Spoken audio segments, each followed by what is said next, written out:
کہا میں تمہاری باتوں سے بہت متاثر ہوا ہوں اور تم نے وہ کتاب لکھی ہے میں نے نہیں پڑھی ہے، لہذا میں تمہیں چرچ کی کچھ رقم لا کر دیتا ہوں، تم یہ رقم لو اور جا کر اس کتاب کو چھپواؤ، اور اسے جب یہ شائع ہو جائے، جب یہ فروخت ہو جائے تو جو چرچ کی رقم ہے اسے واپس لا کر دے دینا۔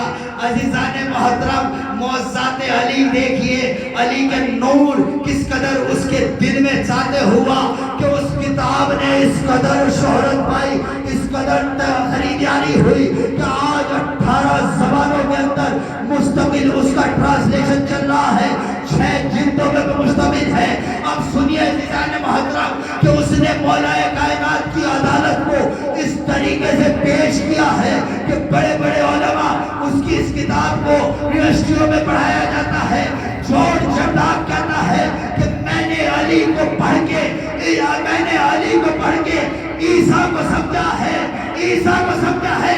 اب اس کے جملے کو سنیے، وہ کہتا ہے کہ جب میں نے علی کے فضائل کو پڑھا تو عزیزان محترم وہ یہ کہتا ہے کہ اگر میں اپنے آپ میں دیکھوں تو میرا ایمان، کیونکہ میں عیسائی ہوں، اس بات کی اجازت نہیں دیتا کہ علی سے افضل عیسیٰ ہے، لیکن عزیزان محترم عیسائی ہونے کی بدولت میرا ایمان یہ اجازت نہیں دیتا کہ میں عیسیٰ سے افضل جو ہے علی کو سمجھوں، لیکن میرے ایمان کی مجبوری یہ ہے کہ میں عیسیٰ سے زیادہ بلندر نہیں سمجھ سکتا، لیکن اگر اپنی عقل کی منزل پہ جاؤ تو یہ عقل قبول ہی نہیں کرتی۔ کہاں عیسیٰ کہاں علی، صلوات پڑھے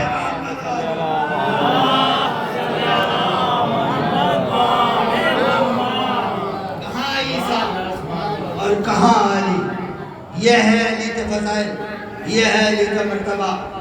اور عزیزان محترم بڑے بڑے سائنٹسٹوں نے جب علی کی تاریخ کو پڑھا، علی کی ہسٹری کو پڑھا تو اس بات کو لکھنے پہ مجبور ہو گئے کہ یہ کائنات یا تو علی نے خود بنائی ہے یا علی کے سامنے بنائی گئی ہے، یہ ہے فضیلت علی۔ تو توفیق مانگو معرفت علی کی، علی کے نور کی، علی کے فضائل کی۔ میں جس آیت کو جس موضوع پہ تھا عزیزان محترم کہ قرآن کیا کہہ رہا ہے کہ کعبہ عالمین کے لیے ہدایت ہے، ہدی للعالمین، کعبہ عالمین کے لیے ہدایت ہے۔ اور اللہ نے کعبے کو کہاں بنوایا؟ اس مقام پر بنوایا کہ جہاں دور دور تک نہ آدم ہے نہ آدم زاد ہے، ویران جگہ ہے، کہ میں کہوں گا اے پروردگار اگر تجھے اپنا گھر بنوانا ہی تھا، اپنا عبادت خانہ بنوانا ہی تھا تو کسی سبز وادی میں بنا دیتا، کسی ہری بھری جگہ میں بنوا دیتا، کسی خوبصورت مقام پر بنوا دیتا۔ یہ تو نے اگر خانہ کعبہ کو بنوایا بھی ہے ایسے مقام پر بنوایا ہے، ایسی زمین پہ بنوایا ہے جہاں دور دور تک کچھ نظر نہیں آتا، تو عجب نہیں عزیز و مزاحیہ جملہ ہے، عجب نہیں آواز قدرت آئے کہ نادان کعبہ یہی بنے گا۔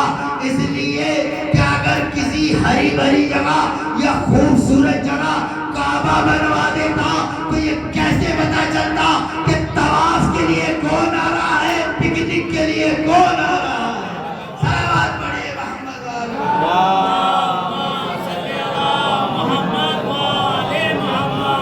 اللہ پروردگار کعبہ یہی بنے گا۔ کہاں کعبہ یہی بنے گا؟ سب حج کرنے کے لیے جائیں گے، کہاں سب حج کرنے کے لیے جائیں گے؟ اب عزیزو جو انڈیا سے لوگ جاتے ہیں تقریباً 1.25 لاکھ روپیہ خرچ ہوتا ہے۔ اے میرے معبود، اے میرے خالق، یہ اتنا پیسہ خرچ ہوتا ہے، پروردگار ہر ملک میں کعبے کا ایک بدل بنا دے، یہ پیسہ بچ جائے گا، لوگوں کے کام آ جائے گا۔ عجب نہیں آواز قدرت آئے کا نادان نہیں، کعبہ کعبہ ہے، کعبے کا کوئی بدل نہیں۔ اگر کعبے کا بدل بنوا بھی دوں گا تو جو اس کے اندر پیدا ہوا ہے اس کا بدل کہاں سے لاؤ گا؟ اس کا بدل کہاں سے لاؤ گا؟ کہا اچھا پروردگار سب حج کرنے کے لیے جائیں گے، کہاں؟ اور اس کے بعد اللہ نے فرمایا کہ جو تجھ پہ واجب کیا گیا ہے تو اس کا ذمہ دار ہے۔ جب میں انہیں اس قابل بنا سکتا ہوں تو انہیں بھی اس قابل بنا سکتا ہوں۔ میں اپنی مخلوق کا خود ذمہ دار ہوں۔ جو تم پہ واجب کیا گیا ہے تم اس کو دیکھو۔ اب لوگ حج کرنے کے لیے گئے، اب عزیزان محترم وہاں جاتے ہیں اور قربانیاں پیش کرتے ہیں، دمبے ذبح کیے جاتے ہیں، بکرے ذبح کیے جاتے ہیں، پیسہ خرچ ہوتا ہے۔ میں نے کہا ہے پروردگار، یہی گوشت نہ جانے کتنے غریب ایسے ہیں، کتنے مسکین ایسے ہیں جنہیں سال بھر ہو جاتا ہے، بکرے کا گوشت نہیں کھا پاتے ہیں۔ اے میرے خالق، یہی گوشت اس نے تقسیم کروا دیا جائے تو ایک مرتبہ آواز قدرت آئی کا نہیں نادان، یہ یاد ابراہیم و اسماعیل ہے، لہٰذا یہ قربانی پیش کی جائے گی۔ اب جو حج کرنے کے لیے جاتے ہیں ان سے اگر معلوم کیا جائے کہ وہ گوشت کہاں جاتا ہے تو حکومت سب ادھر ادھر بھیج دیتی ہے۔ لہٰذا عزیزو، یہیں سے میں بات کو مکمل کر رہا ہوں کہ جو بات میں کہنا چاہ رہا ہوں کہ خانہ کعبہ کے طواف کے لیے گئے، پیسے خرچ کیے، کوئی نہیں بولا، وہاں جا کے بکرے ذبح کیے، پیسے خرچ کیے، کوئی نہیں بولا، گوشت ادھر ادھر جا رہا ہے، کوئی نہیں بولا، تبرک پر سب اعتراض کر بیٹھتے ہیں کہ صاحب یہ ویسٹیج ہے، یہ روٹیاں برباد ہوتی ہیں، یہ شیرمانے برباد ہوتی ہے، یہ ایسا ہوتا ہے، یہ ویسا ہوتا ہے۔ تو جو لوگ اس طریقے کے اعتراضات کرتے ہیں وہ اس بات پر غور کر لیں کہ کعبہ ہے خواب، کربلا ہے تعمیر خواب، کربلا تعمیر خواب ہے۔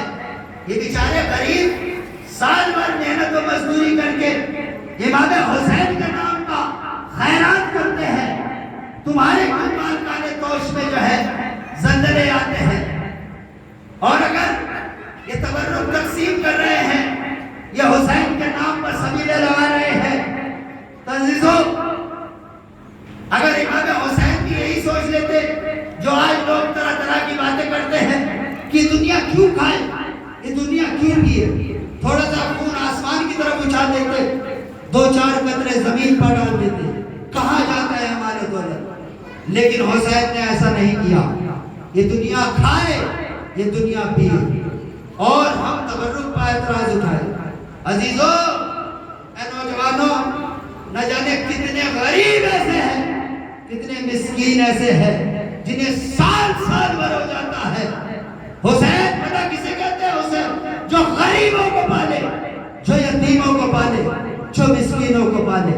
ایسا نہیں آج سے 1400 سال پہلے پال رہے تھے، آج بھی حسین پال رہے ہیں، آج بھی حسین پال رہے ہیں۔ بس فرق اتنا ہے کہ حسین سب کو ایک دسترخوان پر بٹھا دیتے ہیں۔ نہ جانے کتنے غریب ایسے ہیں، کتنے مسکین ایسے ہیں جنہیں سال بھر ہو جاتا ہے، شیر مال خرید کر نہیں کھا پاتے، لیکن جب ایام اعزاں آتی ہیں، امام حسین آتے ہیں تو حسین انہیں کھلاتے ہیں۔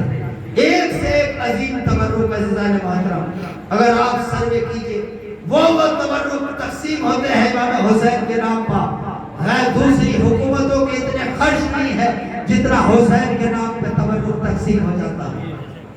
حسین کے نام کا عزیزان محترم، اور آپ غور کر لیجئے گا، نہ جانے کتنے تبرکات ایسے ہیں کہ جو عام دنوں میں انسان نہیں کھا سکتا، لیکن جب محرم آتے ہیں حسین سب کو کھلاتے ہیں، حسین سب کو کھلاتے ہیں۔ حسین ہمارے رونے سے بے کس تھوڑا ہی ہے، حسین ہمارے رونے سے مظلوم تھوڑا ہی ہے۔ حسین بے کس ہے تو ہم رو رہے ہیں، حسین مظلوم ہے تو ہم رو رہے ہیں۔ جب زہرا جیسی ماں رو رہی تھی تو ہمارے آنسوؤں کی حیثیت کیا ہے؟ عزیزان محترم، کون حسین؟ آج محرم کی پہلی تاریخ ہے، اور عموماً علماء کا دستور عمل جو دیا ہوا ہے، آج امام حسین کی مدینے سے روانگی کو پیش کیا جاتا ہے۔ 28 رجب کو جب امام حسین ولید کو انکار کر کے آئے بیعت کے لیے، تو ایک مرتبہ جناب زینب نے جب دریافت کیا بھیا کیا حکم ہے، کہ بہن سامان تیار کرو، بہن اب ہمیں مدینہ چھوڑنا ہوگا۔ عزیزان محترم، لہذا روایات کے جملے ہیں، تمام عزیز و اقارب، دوست احباب سب آئے امام حسین کے پاس، اور